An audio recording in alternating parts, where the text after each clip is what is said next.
प्यारे सज्जनों, भगवान की माया का ये स्वरूप संसार है।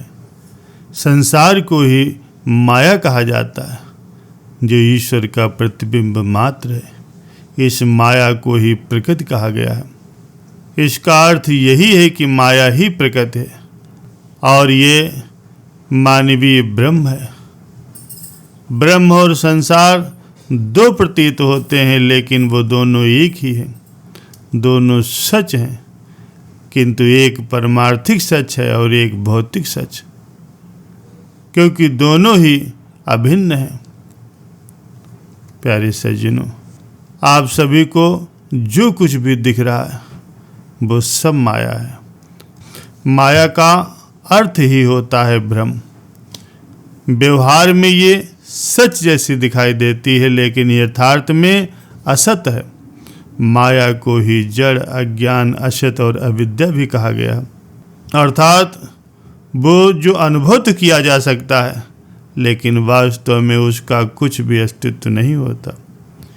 इसीलिए उसको ठीक ठीक समझा भी नहीं जा सकता, उसका ठीक ठीक वर्णन भी नहीं किया जा सकता। जैसे रेगिस्तान में दूर से कोई पानी का स्रोत दिखाई दे रहा हो, हम उसे अपनी आँखों से देखते हैं और मस्तिष्क उसके होने का अनुभव भी करता है, लेकिन यथार्थ में जब पास जाकर के देखते हैं तो वहाँ पानी का नामो निशान नहीं होता। तो ये होती है माया। प्यारे सज्जनों, एक बार की बात है, देव ऋषि नारद जी मृत्युलोक का भ्रमण कर रहे थे। देव ऋषि नारद जी मृत्युलोक का भ्रमण कर रहे थे। मृत्युलोक में दुख, शोक और संताप से पीड़ित मानवता को देख करके नारद जी बड़े दुखी हुए। वहाँ से नारद जी सीधे विष्णु लोक जा पहुँचे और भगवान विष्णु से बोले, प्रभु, मृत्युलोक में तो बहुत दुख, शोक और संताप है। आप लोगों के कल्याण के लिए कुछ क्यों नहीं करते? भगवान विष्णु बोले, नारद जी, जो मनुष्य योग का अनुसरण करता है, जो भक्ति पथ पर चलता है, उसे मेरी माया का असर नहीं होता। वो हमेशा आनंदित रहता है। लेकिन जो केवल भोगों में लगा रहेगा, उसे मेरी माया दुख, शोक और संताप जरूर देगी। नारद जी बोले, प्रभु, आपकी माया के बारे में मैंने सुना तो बहुत है, लेकिन कभी देखा नहीं है। कृपा करके आप मुझे अपनी माया दिखाइए। भगवान विष्णु बोले, नारद, तुम तो मेरे प्रिय भक्त हो। तुम हमेशा मुझ में ही विचरण करते रहते हो, इसलिए मेरी माया तुम्हें विचलित नहीं करती। अतः तुम इस माया को देखने की जिद छोड़ दो। लेकिन फिर भी नारद जी नहीं माने और अपनी जिद पर ही अड़े रहे।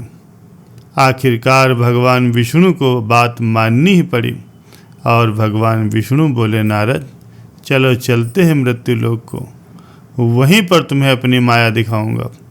इतना कहते ही भगवान विष्णु और नारद जी दोनों मृत्युलोक पर एक बियावान रेगिस्तान में उतरे, जहाँ दूर दूर तक पानी का कोई नामो निशान नहीं था। ये देखकर नारद जी बोले, प्रभु, हम ये कहाँ आ गए और आपकी माया कहाँ है?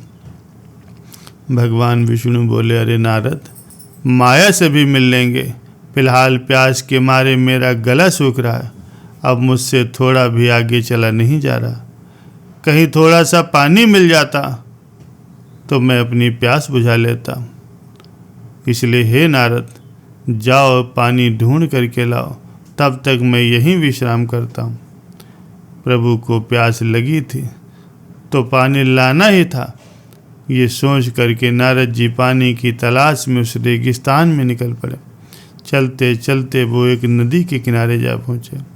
वो कमंडल में पानी भरने ही वाले थे कि उन्हें विचार आया कि स्नान करके ही मैं प्रभु के लिए पानी ले जाऊं। ये सोच करके नारद जी ने वस्त्र उतारे और नदी में छलांग लगा दी। जैसे ही नारद जी ने नदी में छलांग लगा करके बाहर निकले तो बाहर का नज़ारा ही कुछ और था। जैसे ही नारद जी अपना कमंडल लेने के लिए आगे बढ़े तो उनके कमंडल की जगह एक सुंदर युवती खड़ी थी। वो युवती इतनी सुंदर थी कि उसी क्षण ही नारद जी के हृदय में वो समा गई। नारद जी उसे देखकर उसके रूप पर मोहित हो गए और उसके सामने शादी का प्रस्ताव रख दिया। अपने जीवन की सारी बातें भूल गए, वहाँ आने का उद्देश्य भूल गए। नारद जी का प्रस्ताव सुन करके वो सुंदरी हंसने लगी। वो सुंदरी तो इसी मनसा से आई थी, अतः वो झट से मान गई और नारद जी को अपने साथ अपने घर को ले गई।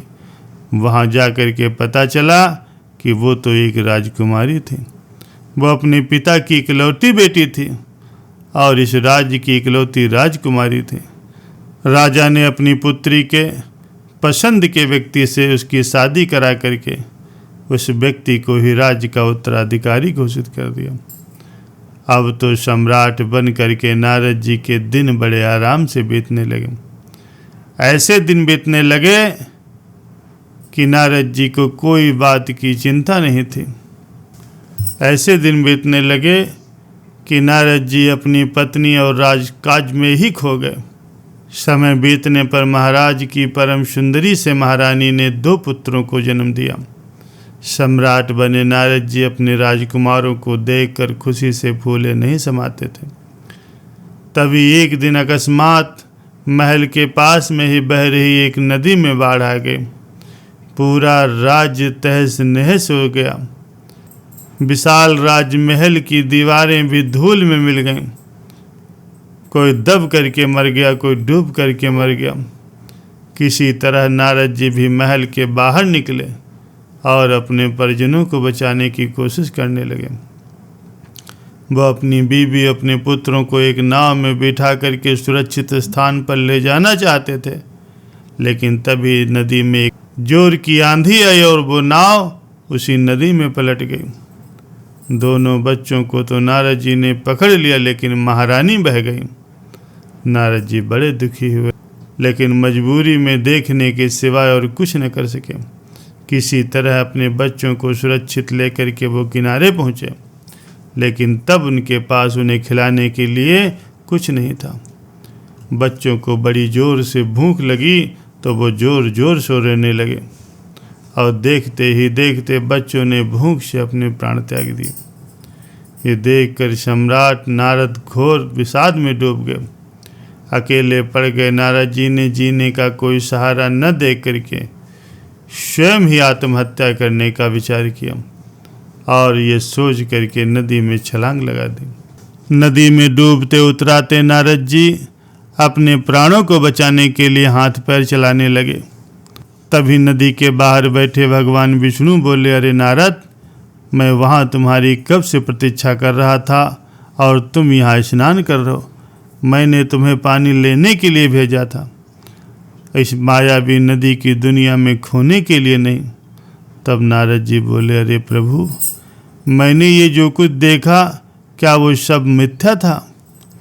भगवान विष्णु बोले, हाँ नारद, यही तो मेरी माया है।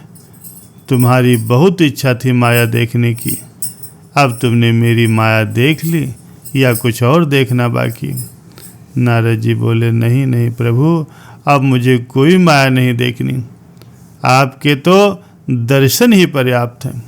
प्यारे सज्जनों, इस सत्संग से हमें यही शिक्षा मिलती है कि जब तक हम ईश्वर को अपने हृदय में धारण किए रहेंगे तब तक सांसारिक मोह माया हमें प्रभावित नहीं कर सकेगी।